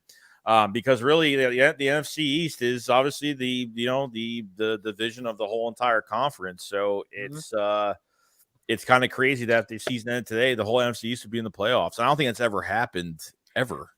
I asked that question too, to a couple of Giant content creators of mine. I asked them that when I was over there. I said, has that ever been done? Has one single division ever been in? And if it happens, man, and it's never been done, well, there's just another thing to put on the NFC East that we've done that no one else has. Mm-hmm. I thought the NFC West did it a few years ago, but maybe I'm mistaken. Maybe it was only 3 of the 4. It could have. I think it was 3. I don't think it was 4. Yeah, it wasn't. I don't think it was either. But it's tough. I didn't expect the Giants to play the way they have been, but obviously now it's there's a lot of injuries. Really hard, like 6 injuries in one game. That's not good. Losing 2 starting cornerbacks, losing Wan'Dale Robinson, which I really liked him in the second round from Kentucky. He was like one of my favorite receivers last year. That was going to be a speedster, like inside slot monster. It really all you have to depend on with that offense with the Giants now is really just Saquon Barkley. The Cowboys are a whole nother story, and I think with the Cowboys, it really depends on Kellen Moore. Kellen Moore kind of predicts what that team is going to do. If they don't run early, they kind of struggle. If they make Dak throw over 40 times, he's going to struggle. But it's, for some reason, I feel like teams don't know how to defend them. But when they play us, we know how to defend them defensively. Like I don't know. And Dak has lost an element to his game ever since that major injury.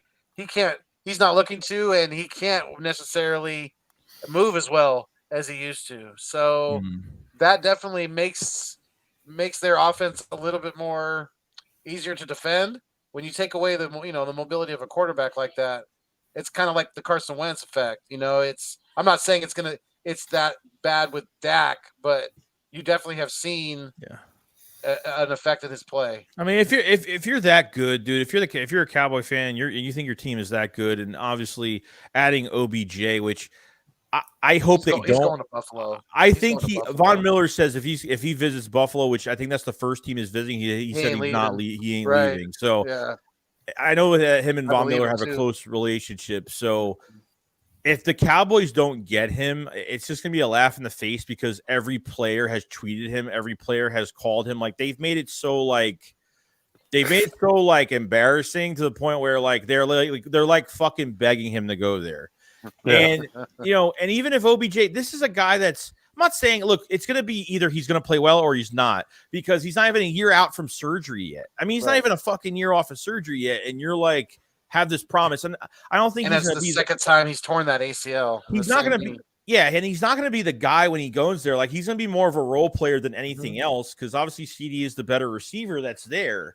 You know what I mean? So if you look at between the Eagles and Cowboys, between their first receiver, second receiver, and how look at the Cowboys. I forgot the numbers, but you got to look at the numbers for the targets that CD gets, and to the second receiver that's most targeted for the Cowboys. It's completely different. Like you're looking at AJ Brown, Devontae Smith. I mean, at a point they were like maybe 4 to 6, 4 to 6 completions separate CD's from got each other. Like over 100, over 100 targets or 100 receptions, whatever it is.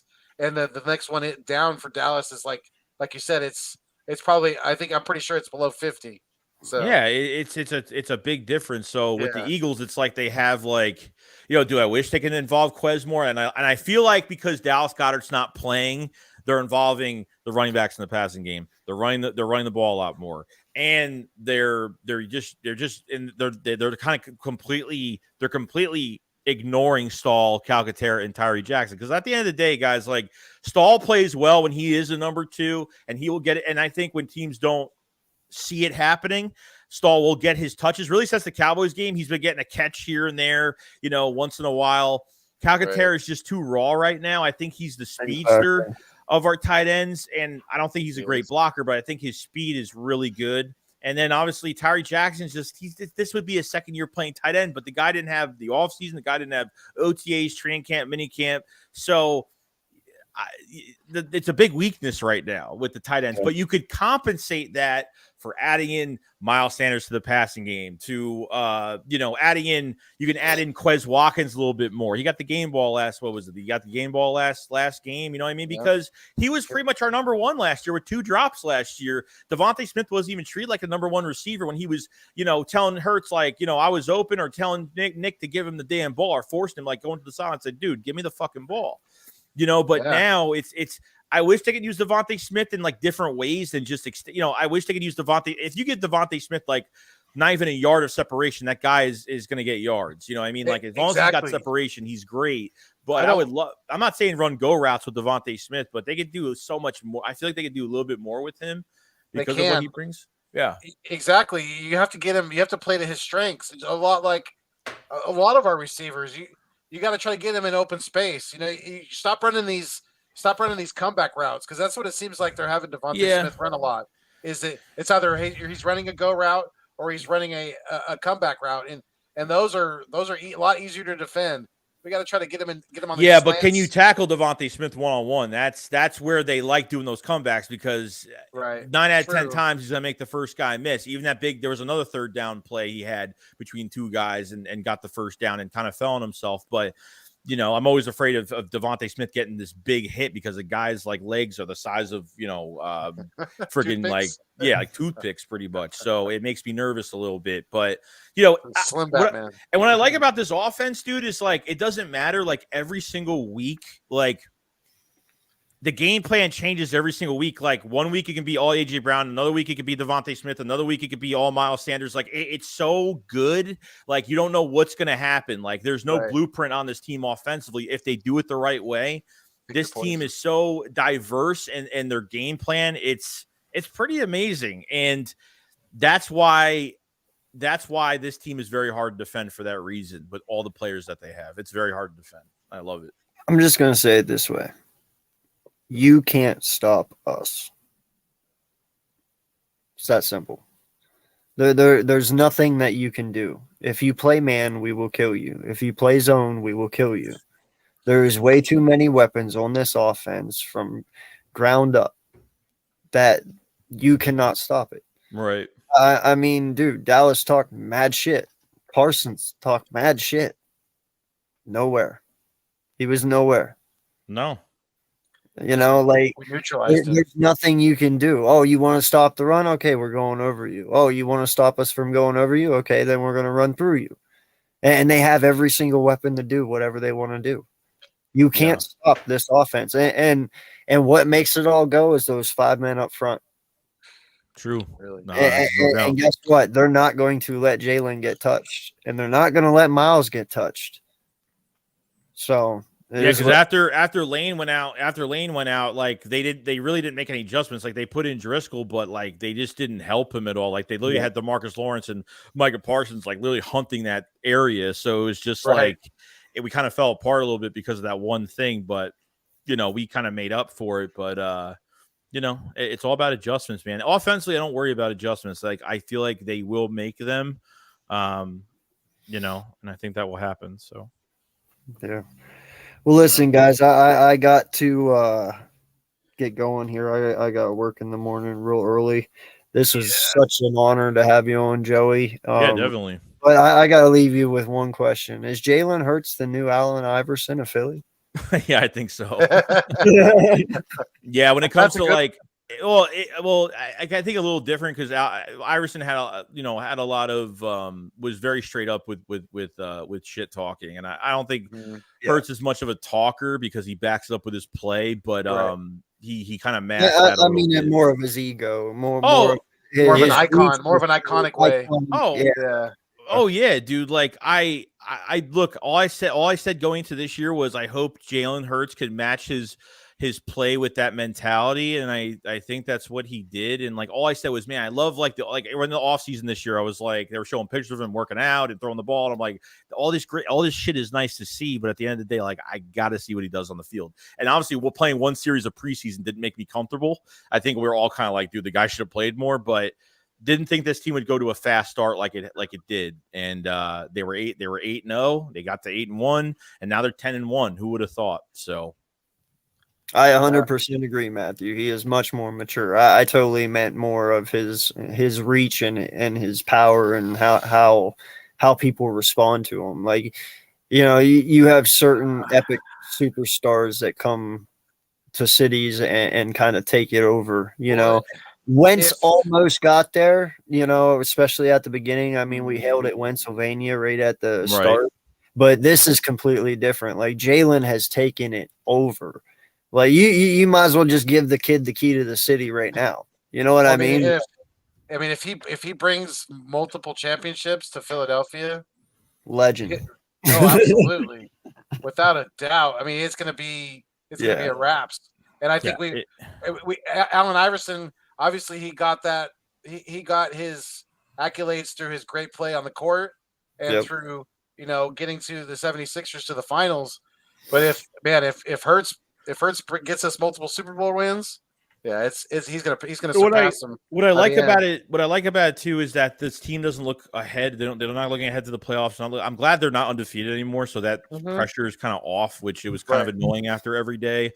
But now I think they're taking every team as just like a step in their, that they're just in their way every week. That's it. They're not looking at teams saying, oh my God, they're even in a division game or like, they're not taking what the outside noise makes the game. They're not listening to that. They're just taking it as they're in our way and we're going to take them out of our way. And that's it. And I really like how they're not overlooking, to what's to come later in the season and stuff. So I think that really helps. I think Hurts keeps everybody in check and everybody takes accountability, and there's no selfish players and there's no people that statistically are not complaining about not enough catches, not enough carries, stuff like that. So you're looking at a guy like Kyler Murray that's fighting with everybody left and right, and now everyone's questioning his leadership as the guy gets paid $46 million. I mean, it's just ridiculous.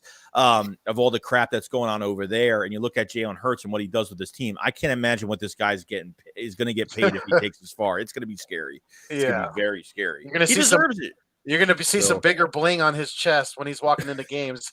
That's for sure. That is true. Let me put it this way, bro. If he does what we all expect him to do, and I'm not going to say it out loud, but you know what I'm talking about, he's breaking Pat Mahomes.